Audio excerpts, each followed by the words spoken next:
Welcome back to Low-Level Programming Crashcasts. I'm Sheila, and I'm here with Victor to dive deeper into the fascinating world of assembly language. Before we begin, I'd like to remind our listeners to rate our podcast on whatever platform you're using. Your feedback helps us improve and reach more programming enthusiasts like you. That's right, Sheila. We really appreciate your support. Today we're continuing our chapter on Introduction to Assembly Language, and we'll be exploring the relationship between assembly and machine code. Absolutely, Victor. But before we jump in, I have a quiz question for our listeners. Here it is. What was the first assembly language ever created, and in what year was it developed? Oh, that's an intriguing question, Sheila. It really makes you think about the origins of assembly languages. I'm sure many of our listeners might be racking their brains trying to remember if they've ever come across this information. It's not something that's commonly discussed, which makes it all the more interesting. Indeed, Victor. Now, let's start by defining some key terms. Victor, could you explain what machine code is for our listeners who might not be familiar with the term? Certainly, Sheila. Machine code is the lowest-level programming language that can be directly executed by a computer's CPU. It consists of binary instructions, sequences of ones and zeros, that represent specific operations the processor can perform. Each type of processor has its own unique machine code language. Thank you, Victor. So, if machine code is binary, how does assembly language differ from it? Great question, Sheila. Assembly language is a low-level programming language that uses mnemonics and symbols to represent machine code instructions. It's essentially a human-readable version of machine code. Each assembly instruction typically corresponds to a single machine code instruction. I see. So, if I understand correctly, assembly language is like a bridge between human-readable code and machine-executable code. Is that right? Exactly, Sheila. That's a great way to put it. Assembly language allows programmers to write code that's much closer to what the machine understands, but in a format that humans can read and write more easily than raw binary. That makes sense. But how does assembly code actually become machine code that the computer can execute? That's where assemblers come in.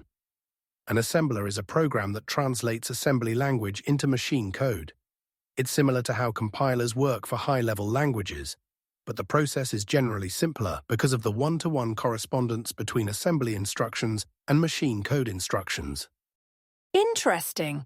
So, it sounds like assembly is kind of like a blueprint, and machine code is the finished building.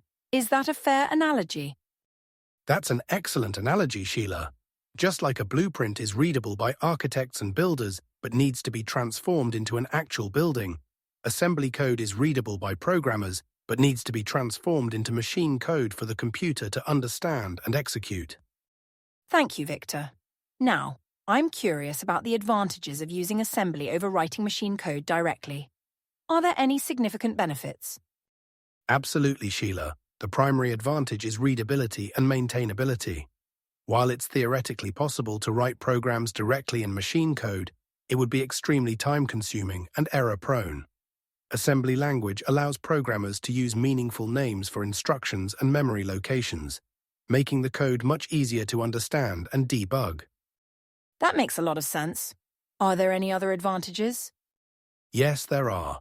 Assembly language also allows for the use of macros and other programming constructs that can make coding more efficient. Additionally, assembly code can be more portable between different versions of the same processor family, whereas machine code is often specific to a particular processor model. I see. Now, let's talk about some common misunderstandings. I've heard some people say that assembly language is the same as machine code. Is this true? That's a great point to bring up, Sheila. No, that's not true, and it's a common misconception. While assembly language and machine code are closely related, they are not the same. Assembly is a human-readable representation of machine code, but it still needs to be translated by an assembler before it can be executed by the computer. Thank you for clarifying that, Victor. Now, here's something I've been wondering about. How much of a size difference is there typically between assembly code and its corresponding machine code? That's an interesting question, Sheila. Generally, assembly code takes up more space in terms of file size because it uses human-readable text. However, here's a fun fact. Once assembled, the resulting machine code is often smaller in size than the original assembly code file. This is because each assembly instruction is typically replaced by a compact binary representation in machine code. Wow, that is interesting. It's almost counterintuitive. Now, as we start to wrap up, could you share some best practices or tips for working with assembly language, especially in relation to machine code? Certainly, Sheila. One key tip is to always comment your assembly code thoroughly. Since it's so low level, it can be hard to understand the purpose of each instruction without good comments. Another best practice is to use meaningful labels for memory locations and jump targets. This makes your code much more readable and maintainable. Lastly, it's crucial to understand the specific machine code instructions for your target processor, as this knowledge can help you write more efficient assembly code. Those are excellent tips, Victor. Thank you. Now, I think it's time to reveal the answer to our quiz question. The first assembly language was developed for the EDSAC computer in 1949 by David Wheeler. It's often considered the first example of a symbolic programming language. That's fascinating, Sheila. It really puts into perspective how long assembly languages have been around and how fundamental they are to the history of computing. Absolutely, Victor. To summarize today's episode, we've learned that assembly language is a human-readable representation of machine code. While machine code consists of binary instructions that can be directly executed by a computer's CPU, assembly uses mnemonics and symbols to represent these instructions.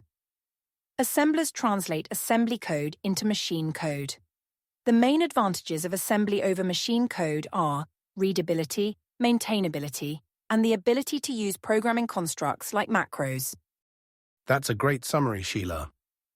I hope our listeners have gained a clear understanding of the relationship between assembly and machine code, and why this distinction is important in low-level programming. Thank you, Victor. And thank you to all our listeners for tuning in. If you've enjoyed this episode and found it helpful, please visit crashcasts.com and consider joining our Discord community. Your support on Patreon is also greatly appreciated. Don't forget to subscribe to the podcast and rate us on your listening platform. Until next time, happy coding.